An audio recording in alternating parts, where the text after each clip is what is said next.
happy Halloween! It's finally here, you guys. It is Halloween. We have an actual fire with flames, not just smoke today. And it has been a fantastic day already. So, those of you that know me know that it takes the smallest things to just super excite me. So Ashley and I were at Meijer this morning, and hi Cheryl. So we're just kind of wandering. I was looking for the clearly Canadian flavored waters that I spent a lot of allowance and babysitting money on in middle school. And as I was looking, I found, and this is going to sound really silly, and I know it, but I love it, Rock and Rye flavor Faygo. I don't know if you guys know this soda. It was my favorite next to Fresca, the 90s, and I haven't been able to find it. I don't think I've had one in probably 6 years or so, but this was awesome. It's just the smaller bottles. They were like $1, not even $1 a piece. I think they were like 79 cents a piece. And for a while, Walmart was the only place that carried it, and a lot of you know I don't like Walmart. And then you could only get it at like Rural King, and I haven't found it forever. So I bought 3 bottles. And now my fire's going, and you guys are here. I have the McBrides, who are some of my favoriteest people ever, just so they know, and you guys know. If you know Mac, you know why I say that. If you know Cheryl, you know it is even more true. She is just a treasure. So today we are going to do Frankenstein Part 4. As I said last night, I have no idea how many parts this story has. We're just going to do it together. So we may have to do a second one later today, after trick-or-treating and whatnot. So yeah, so if we remember from last night, oh, thanks Cheryl, the monster creature had kind of given the doctor a warning that he would see him on his wedding night. And of course, the doctor, being narcissistic and self-absorbed, immediately and until his wedding day thought that the creature was coming for him. Instead, he came for Elizabeth. And so this will be part 4 on our Halloween Edgar Allan Poe afternoon.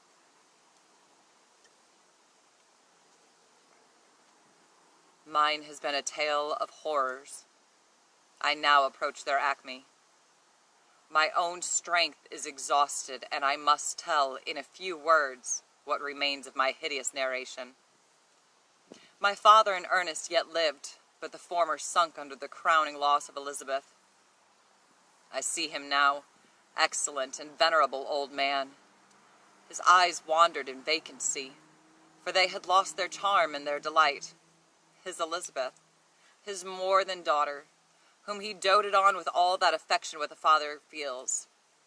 He could not live under the horrors that were accumulated around him. The springs of existence suddenly gave way. He was unable to rise from his bed, and in a few days he died in my arms. For a time I lost sensation, and chains and darkness were the only objects that pressed upon me. I awakened to reason at the same time that I awakened to revenge. When I thought of the miserable demon whom I had sent abroad into the world for my destruction, I desired and ardently prayed that I might have him within my grasp to wreak a great and signal revenge on his cursed head.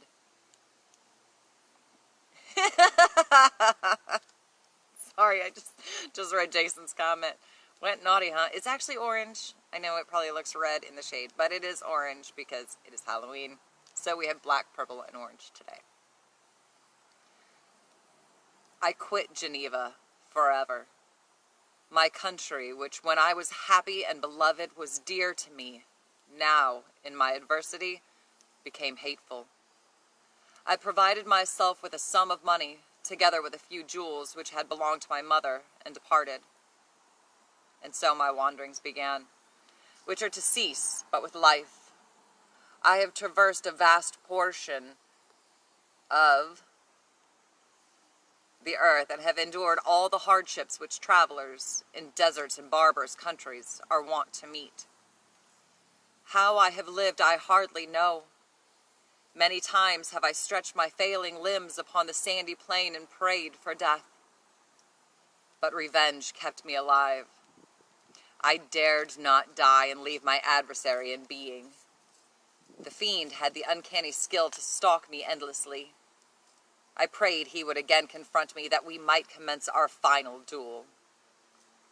I was answered when, through the stillness of night, there broke a loud and fiendish laugh. It rung on my ears long and heavily.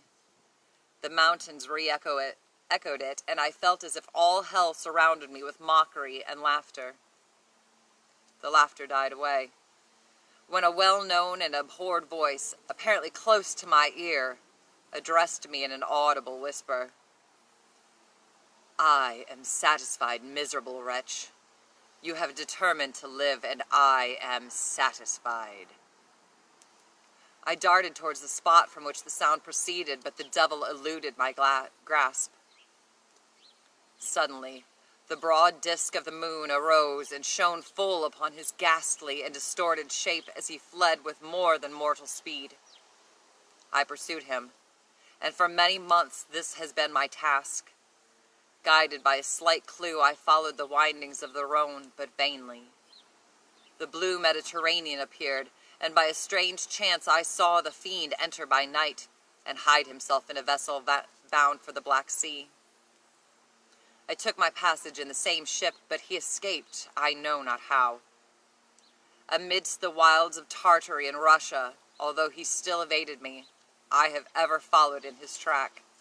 Sometimes the peasants, scared by this horrid apparition, informed me of his path. Sometimes he himself, who feared that if I lost all trace of him I should despair and die, left some mark to guide me.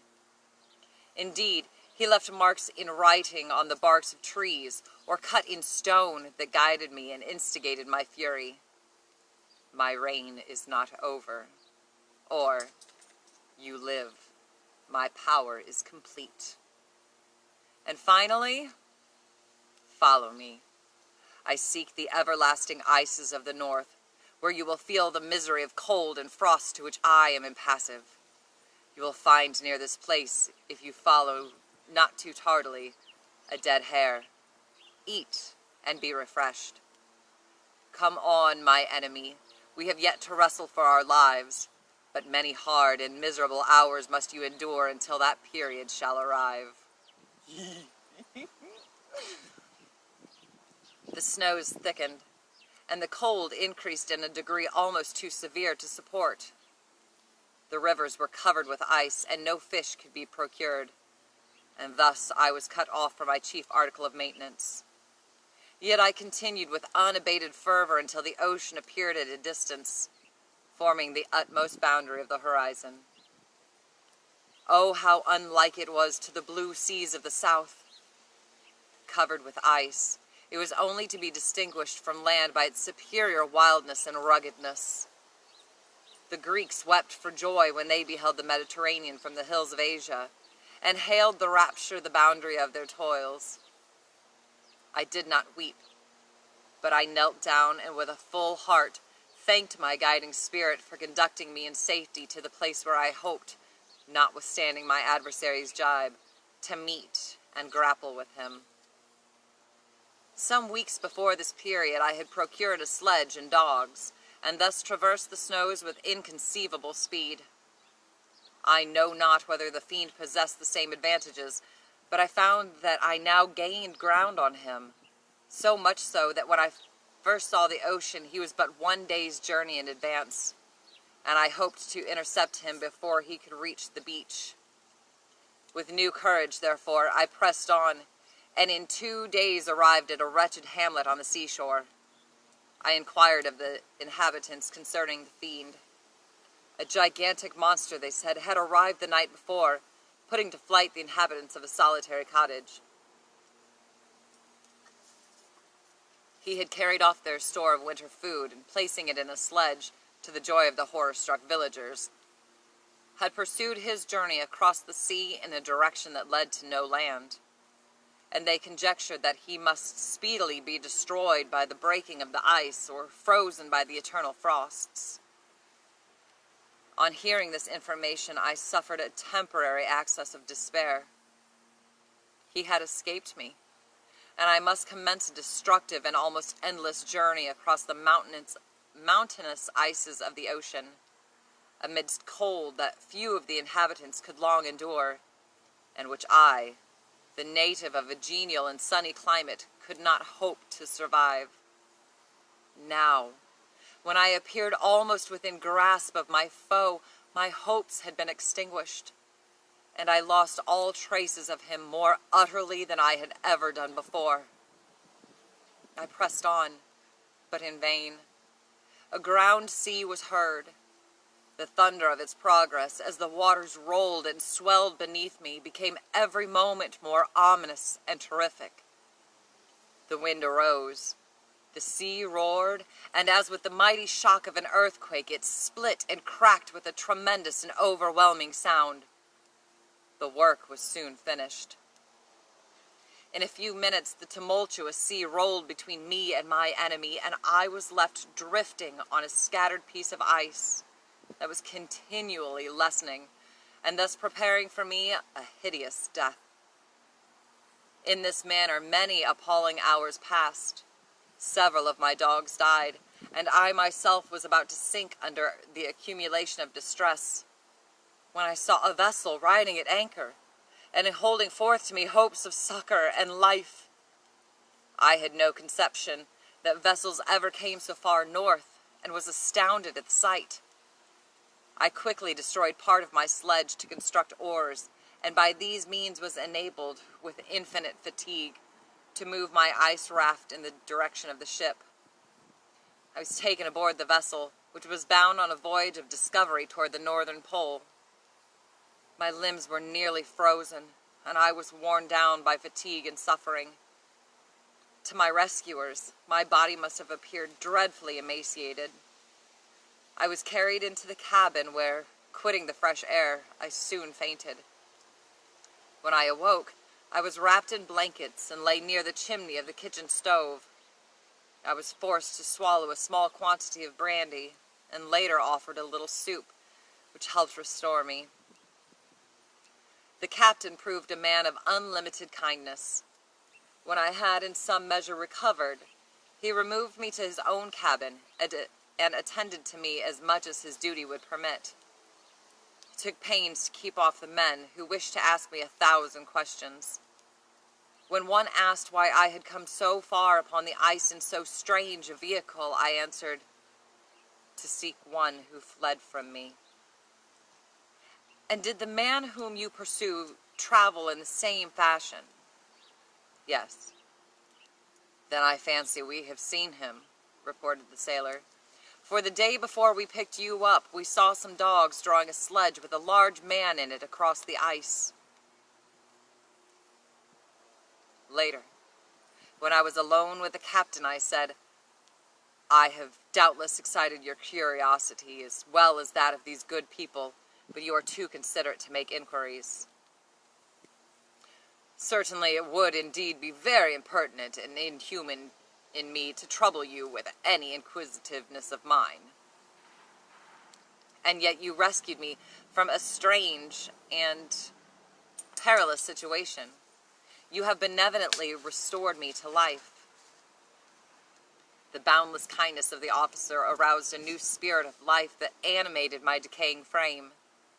In the days that followed, feeling that I owed him some account for his patience, I recounted, sparingly, the sad history that left me to the current circumstance, leaving out all such elements as would threaten my new friend's assurance for my sanity, or our mutual camaraderie, which increased to me in value day by day.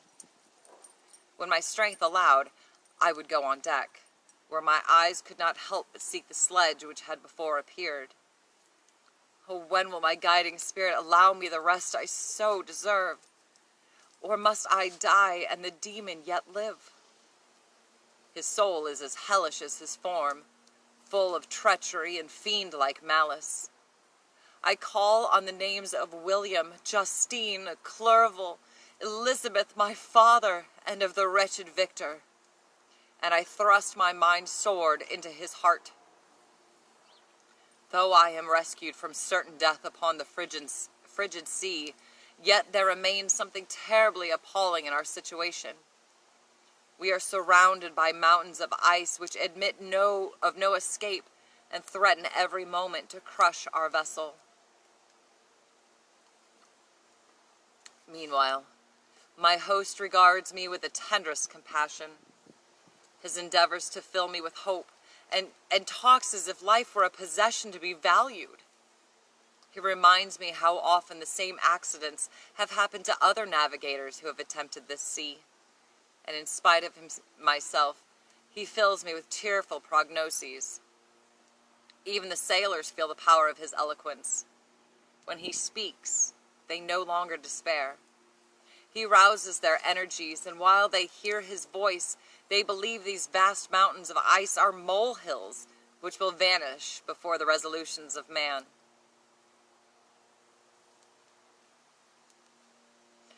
On a day when despair had spread among the crew to an alarming and dangerous degree, from my bed I heard his voice address them in a rousing speech. He shamed them, while praising their heretofore show of fortitude. Be men, or be more than men. Be steady to your purposes and firm as a rock. This ice is not made of such stuff as your hearts may be.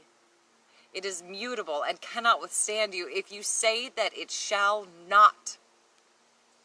The captain spoke with a voice so modulated to the different feelings expressed in his speech, with an eye so full of lofty design and heroism, none would wonder that these men were moved. But the cold is excessive, and the scene of desolation weighs down the spirits of many of my unfortunate comrades. I have daily declined in health. A feverish fire will suddenly rouse me to exertion, then, exhausted, I sink into lifelessness. Alas, the strength I relied on is gone. Mamo! Sorry, the neighbor's dog is trying to dig under the fence again. Mamo! No thank you. Uh-huh. Yeah, I'm watching you too. I can see you. He's so cute. He's so cute, but he is a big bear, and he and Roxy love each other. Alas, the strength I relied on is gone. I feel that I shall soon die, and he, my enemy and persecutor, may still be in being. At length the ice began to break, and roarings like thunder were heard at a distance as the island split and cracked in every direction. The ice broke apart behind us and was driven with force towards the north. A breeze sprung from the west, and in 2 days the passage toward the south became perfectly free. When the Mamo! Silly. When the sailors saw this, a shout of tumultuous joy broke from them, loud and long continued. By now, my illness has increased in such a degree that I am entirely confined to bed. I am sunk in languor and almost deprived of life. Awakened by the tumult, I ask the cause. From the cabin door, they shout, answers he who rarely left my side, because they will soon return to England. Mamo! And he's through the fence. Then returning to his men, he leaves my sight forever. The intoxicating cheers suddenly arouse in me an irrational determination that I should yet recover my health and resume my desperate quest assigned to me by heaven. Exhausted, I breathe with difficulty. I am weak, but surely the spirits who freed the ship will endow me with sufficient strength to continue. I endeavor to spring from the bed, but the exertion is too great for me. I fall back and faint. In my delirium, the forms of the beloved dead flit before me, and I hasten to their arms. Presently, I dream that over me looms a form, gigantic in stature, yet uncouth and distorted in its proportions. As he hangs over my bed, his face is concealed by long locks of ragged hair, but one vast hand is extended, in color and apparent texture like that of a mummy. Yet I do not look away from his face, of such loathsome yet appalling hideousness. His every feature and gesture seem instigated by the wildest rage of some uncontrollable passion. Oh, unfortunate creator, do you see an unpenitent monster before you? My final victim, do you dream? Says the demon. Do you think that I am without agony and remorse? Think you that the groans of Clerval will music to my ears? Did you not know that you fashioned my heart to be susceptible of love and sympathy, and when wrenched by misery to vice and hatred, it would not endure the violent change without pain, such as you cannot even imagine? I pitied you, Frankenstein. My pity amounted to horror. I abhorred myself. But when I discovered that you, the author at once of my existence and of its unspeakable torments, dared to hope for happiness, that while wretchedness and despair accumulated upon me, you sought enjoyment in feelings and passions from the indulgence of which I was forever banned, then impotent envy and bitter indignation filled me with an insatiable thirst for, oh no, there we go, vengeance. I recollected my threat and resolved that it should be accomplished. Yet when she died, nay, then I cast off all feeling, subdued all anguish, to riot in the excess of my despair. And now my insatiable passion is ended with you, my last victim. In your death my crimes are consummated. The miserable series of my being is wound to its close. Oh, Frankenstein, generous and self-devoted being, what does it avail that I now ask you to pardon me? I, who irretrievably destroyed you by destroying all you loved. Wretch, I cry, though with enfeebled voice, for I am not touched by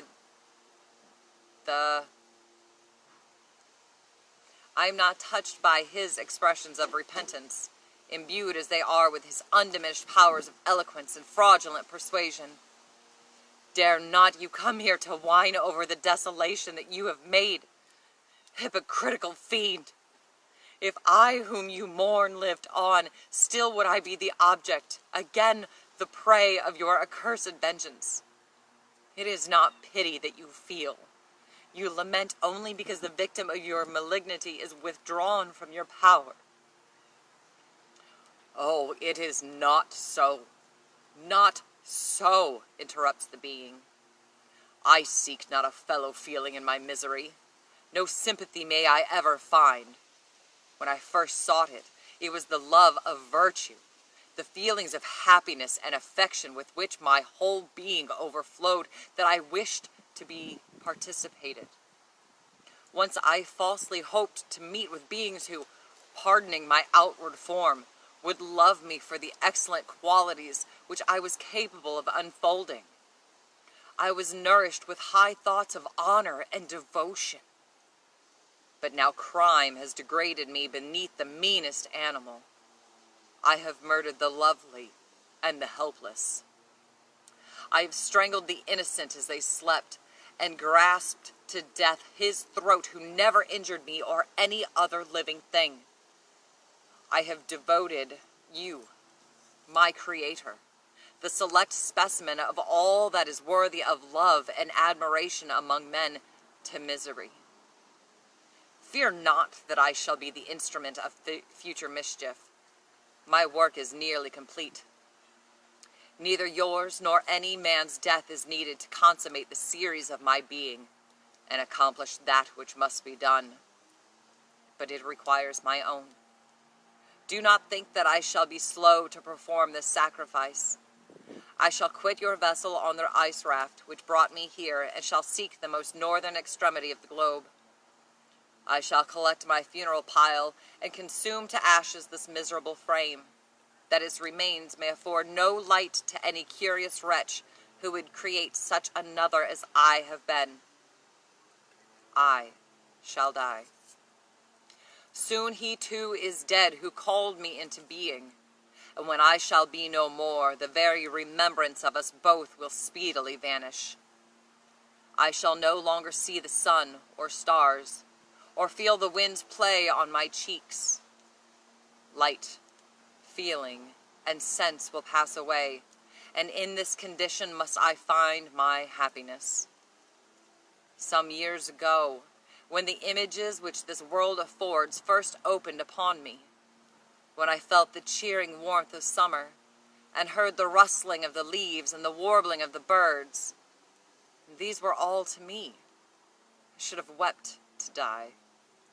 Now it is my only consolation. Farewell, Frankenstein, farewell. I leave you, and in you the last of humankind whom these eyes will ever behold. Saying this, from the cabin window the spectre springs onto the ice raft which lies close to the vessel, and is soon borne away by the waves and lost in darkness and distance.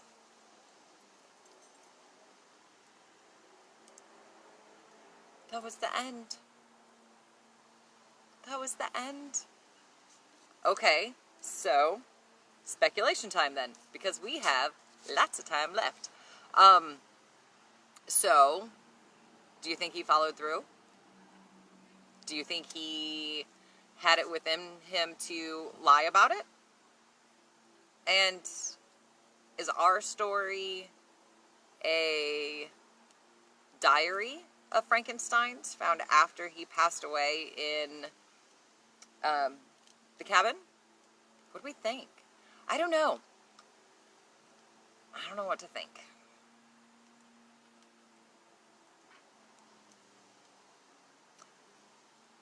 Because can you imagine? I mean, if you were Dr. Frankenstein. So, you get back to England. You find a good doctor yourself. Are you healed? Do you want to be? Because all we know is that the middle brother is still alive. Ernest was still alive. We never read that he died. So, do the two of you try to continue on? Do you go back to Geneva? Or is Ernest left alone? And is that fair? Because I'm imagining, if I'm doing the timeline, the math correctly in my head, Ernest would be about 22 at this time. So at 22, he's lost his entire family to horrible murders, every single one. Okay, so the father died in his bed, but not for lack of, I think she used atrocities in his life. So what do we think? I don't know. Okay, so Cheryl, what story were you guys thinking of for next Saturday?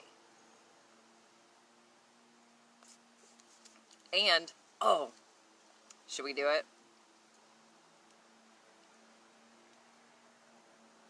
Because this is, no, I'm not going to do that one. No. But let me see something else here. I'm just going to do a little quick search for something.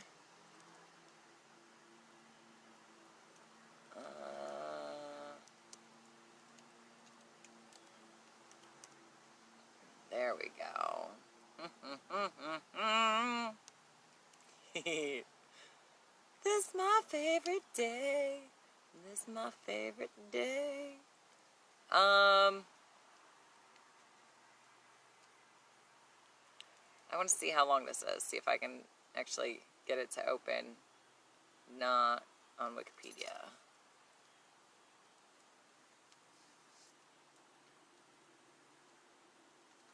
I don't want a synopsis. I want to find it.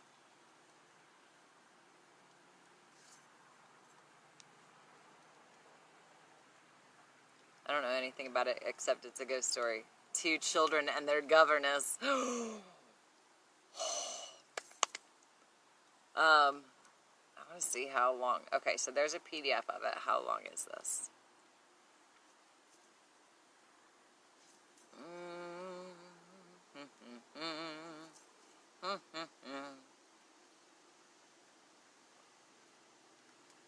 Aha. How about the monkey's paw? I think we can make that happen. What do you guys think?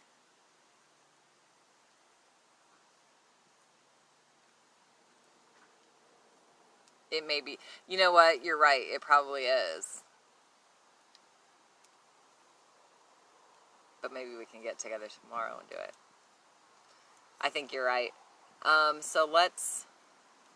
La la la la. Ta-da.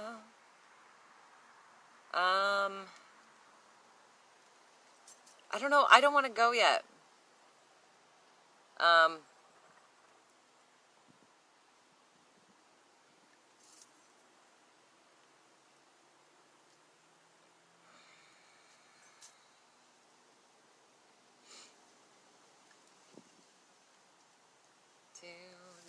Do. Oh, there we go. That's what I want to find, I think. Or, that's probably a better search. I know, you guys to just listening to my stream of consciousness, I suppose. Oh, no. Oh, no. Hold on, I gotta do something. If I lose you, I'm coming right back.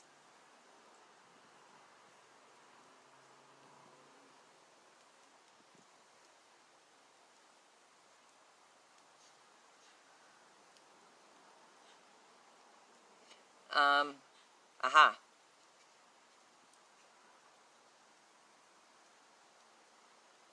Okay, so you guys are still there. So let's do that. Okay, I gotta play with something really quick.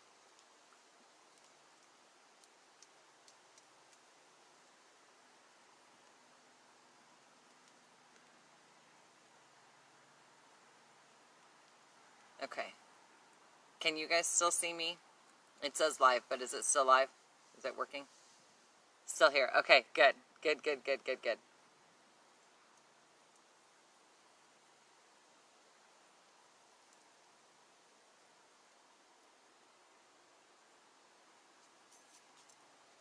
Oh, good.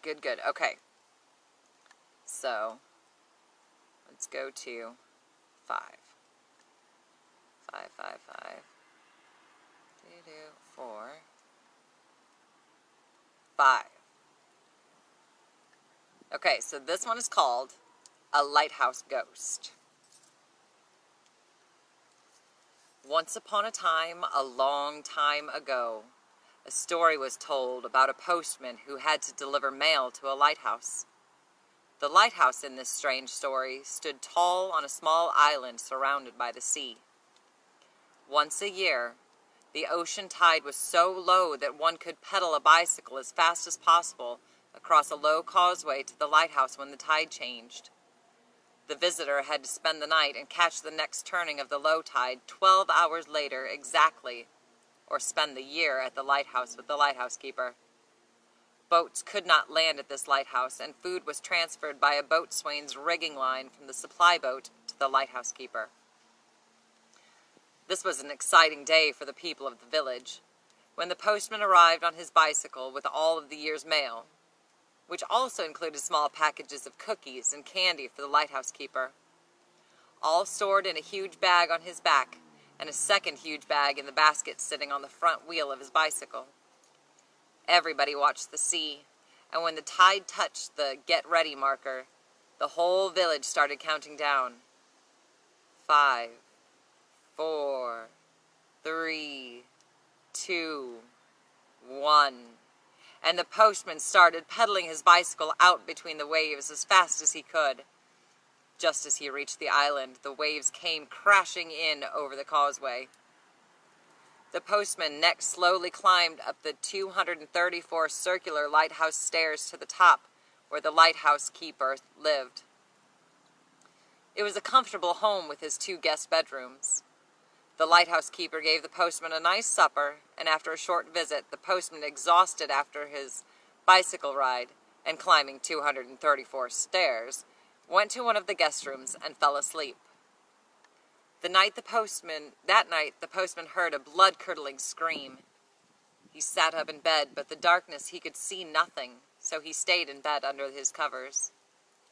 The next morning, the postman had to run down the stairs in order to catch the changing of the tide, but he did take a quick look into the second guest room. The window was broken.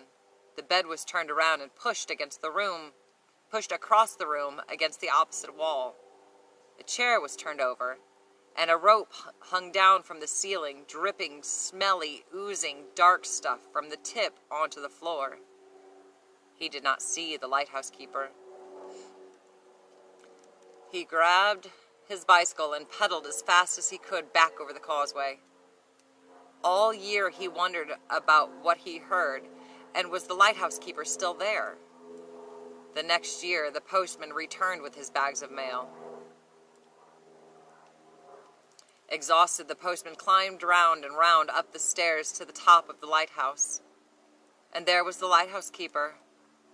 "What happened to you? Are you okay? What was that awful scream I heard in the other guest bedroom?"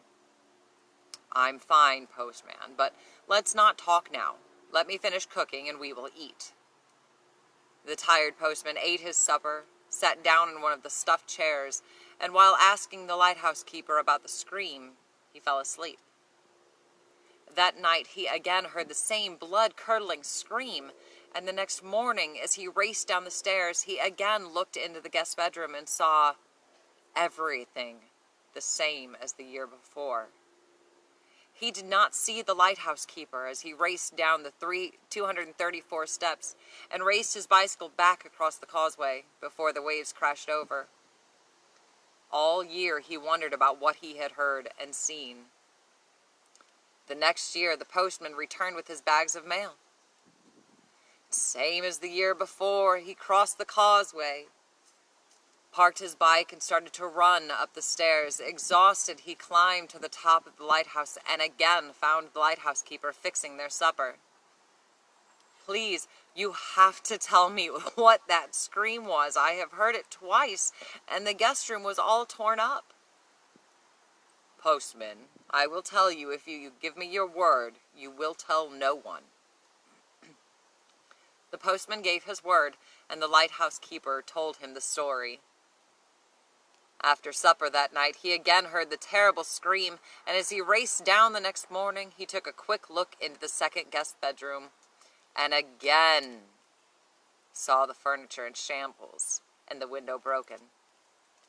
He leaped on his bicycle and madly pedaled as fast as he could back across the causeway. People in the village asked him if he found out what the screaming and torn-up room, and he nodded. Yes, he did. But as far as I know, he never broke his word and told anybody. And that's a true story. That was a good one. I like these little short ones.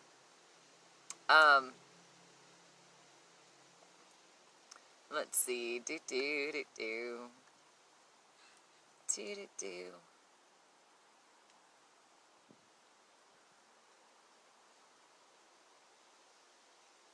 Okay.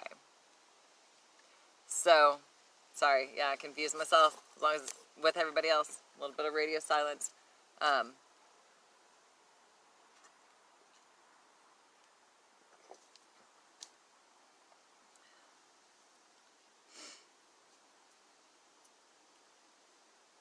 Okay, so I'm going to read this one.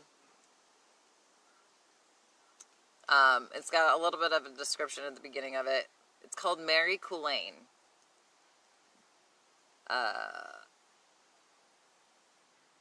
So this looks like I just clicked on a website. I know that's a terrible thing to do. ChuckLarkin.com. So I'm assuming these are maybe some short stories, but it looks like they could be performance pieces, which I'm kind of really excited about now. Just because this looks like stage description. So I will read that, and maybe it will give us all some insight into this.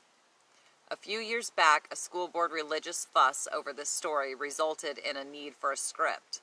I found that both the Folktellers and Carol Birch had a manuscript version available from National Storytelling Association on audio cassettes based on a published version from the early 70s. One will note that the dialogue between the characters returning to the graveyard in the published version is in an illogical reverse order. Logically, the cadaver asks the questions and Mary answers. I have included the Bible with holy water in order to upgrade to Southern USA culture. Our Bible-thumping kids do not know holy water. The substitution of dirty water in some variations is also not logical. Manuscript variants can be found titled Mary Culain and the Dead Man in The Goblin's Giggle by Molly Bang and The Blood-Drawing Ghost in Robert D. Sansucci's collection, Even More Short and Shivery. I have also listened to a version told by a storyteller from Belfast, Ireland, and this old Irish legend has many variations as the story involved teenagers and was quite different. So, there we go. Jim Culain was walking home during the long shadows of the late afternoon. He was swinging his blackthorn walking stick, feeling good. Jim had been drinking with his friends and was a bit late for supper. He decided to take a shortcut through the cemetery. Just as he was about to step over the wall to the woods path, he noticed a fresh open grave.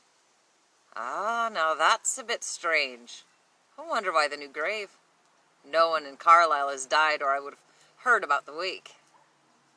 As Jim stood there thinking, he heard a strange groaning sound from the open grave. The noise startled him. Yeah?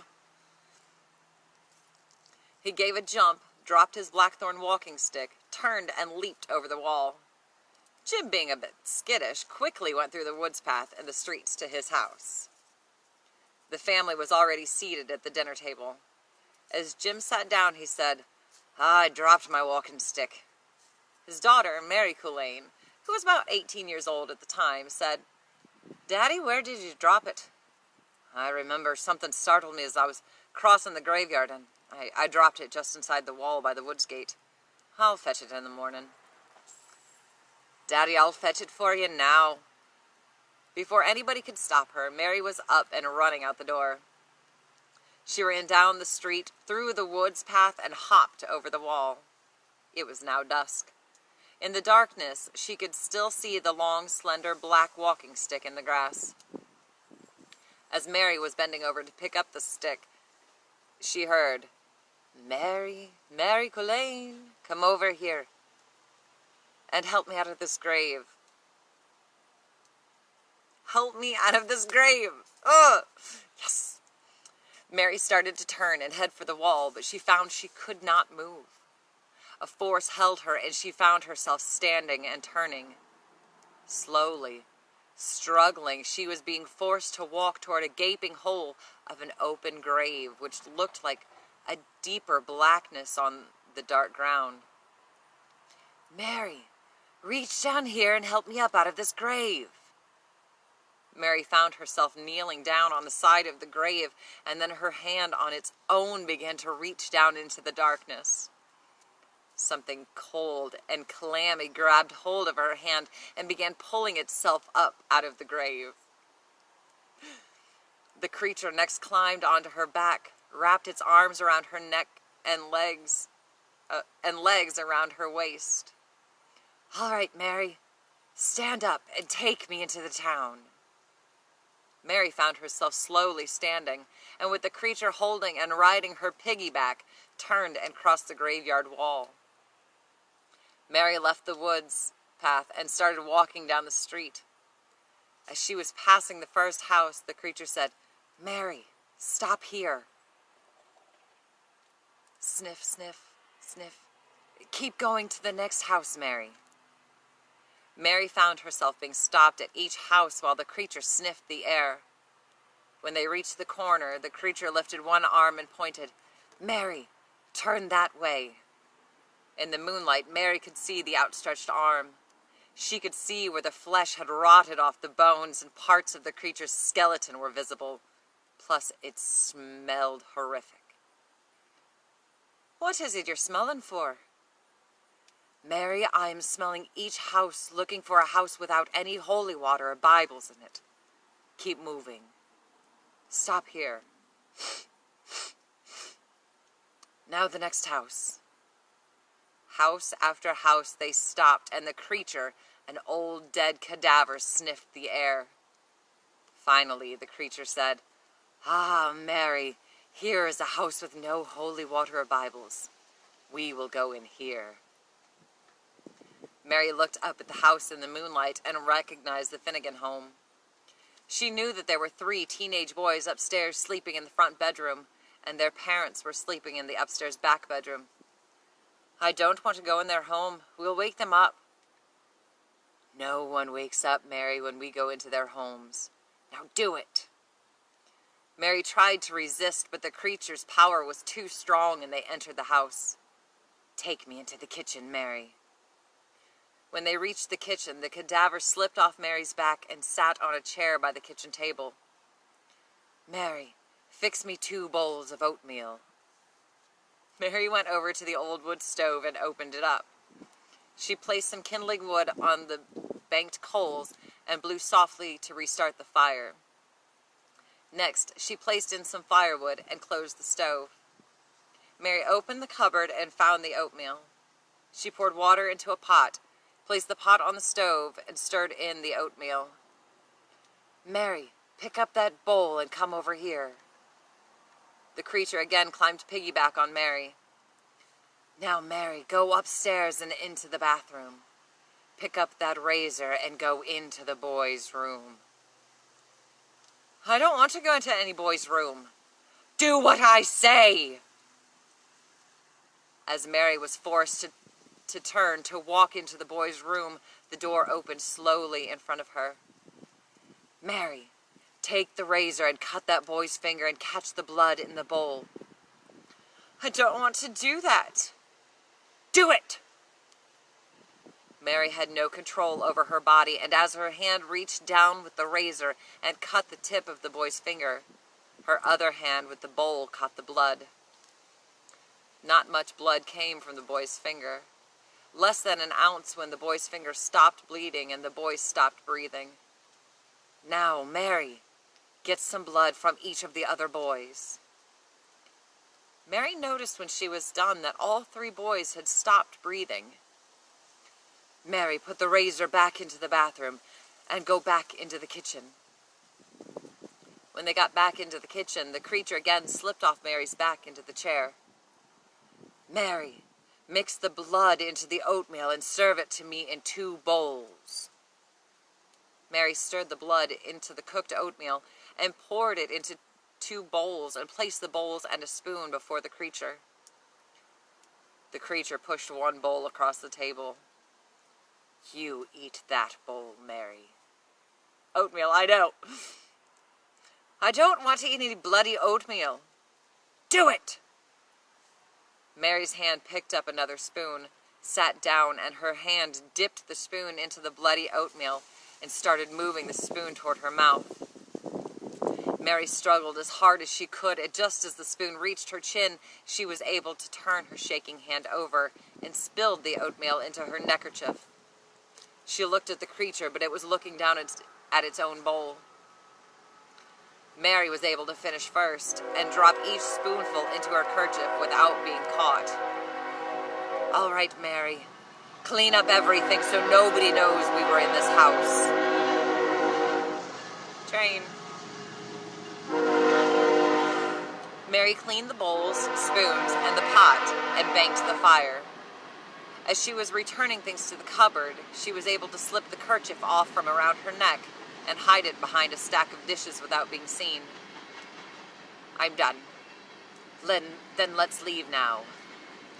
The creature again climbed on Mary's back, and they went out the front door. Are the boys dead? They might as well be, Mary. Only some of that bloody oatmeal on their lips would bring them back to life again. He. We ate it all. Say, Mary, do you see that pile of rocks over there, that empty field? Yes. What do you call that field, Mary? Oh, we call that a haunted field. No one goes in that field. Oh, that is funny, Mary. He. That field is not haunted, Mary. We just got people thinking that. We keep our gold and silver in that field under those rocks. Why did you tell me that? I don't want to know that. Because you are going back into the grave with me, Mary, and live under the ground. I don't want to do that. You're going to, Mary. What was that sound, Mary? I don't know. It sounded like a baby lamb bleating for its mother. Well, let's hurry to the graveyard, Mary. As they were walking through the graveyard, again they heard... What was that, Mary? Well, it sounded like an old hoot owl. Hurry, Mary, into the graveyard. Stop resisting me. Mary did all she could to keep from moving toward the creature's moving forward, but the creature's power was too much. She stepped across the stone wall and tried everything she could to keep away from that open grave. She found herself kneeling down on her hands and knees as the creature slid off her body into the grave. Then suddenly again the sound... Mary, you lied to me. Those sounds were the rooster crowing. You lied to me. Get down here in this grave. But Mary knew that when the rooster crows for the third time, the first beams of morning sunlight was rushing over the trees and hit the graveyard. Immediately, the creature's power started to drop off of her. Mary held on until she was able to break free and roll over away from the grave. She picked up her daddy's walking stick and ran home. Mary placed the blackthorn walking stick by the front door and went to bed. About 10 o'clock, Mary's mother woke her up. Mary, I've terrible news. The Finnegan boys have died in their sleep and we are having the wake. Mama, I've been up all night. I'll be over later. Mary got up about 2 in the afternoon and went over to the Finnegans' home. When the Irish die, they have a party we call a wake. People do cry, but they are the keeners, not everybody. In fact, Father Kelly was doing his magic tricks when Mary arrived. Mary went up to Mrs. Finnegan. "Oh, Miss Finnegan, I'm sad for your loss, but may I ask you a question?" "Sure you can, Mary. What can I do for you?" "Miss Finnegan, don't you own that old piece of rocky land they call the Haunted Field?" "Yes, I do, Mary. Why do you ask about that now at the wake?" "Well, Miss Finnegan, if you'll give me that wee piece of land, I can bring your 3 boys back to life. I can. I can." "Oh, Mary, if you can, the Haunted Field is yours." Well, the village attorney was at the wake, and she drew up the necessary papers to transfer ownership of the land to Mary. Then Mary chased everybody out of the house and retrieved that kerchief with the bloody oatmeal from behind the dishes. She carried it upstairs and put some on each of the boys' lips, and they started breathing at once. Within 5 minutes, they were sitting up feeling good and did not know anything was wrong. Mary hired some young men to move that pile of rocks and found a catch of gold and silver coins that were worth more to the museums than the value of the gold and silver. Mary built a huge white house with pillars holding up the front roof. And inside, by every door, is a box nailed to the wall that has a small vial of holy water and a Bible. This story took place in Western Ireland close to 300 years ago. Since the storytelling renaissance began in 1970, So many storytellers have told this story that the village of Carlisle has not only remodeled the Mary Colleen home, but the Holiday Inn has built a motel in Carlisle to handle the tourists from all over the world. When you visit Carlisle, you will find that every building, even the barns, have boxes next to the doors with bottles of holy water and a Bible. So, oh wait, hold on. I've been told that every motel room has a box with a glass front so you can see the vial of holy water and the enclosed Gideon Bible. That's awesome. I know. Oh, sometimes we wonder where traditions and weirdness comes from. So is that the reason there's a Bible in every hotel room in America? Could be. So I'm going to leave that here. It is almost 4 o'clock, so we have filled our hour with several stories today, which is awesome. Jason sent me the title to that one. I will look it up this week, and we will read about two little boys and their governess next week. Love you guys. Happy Halloween.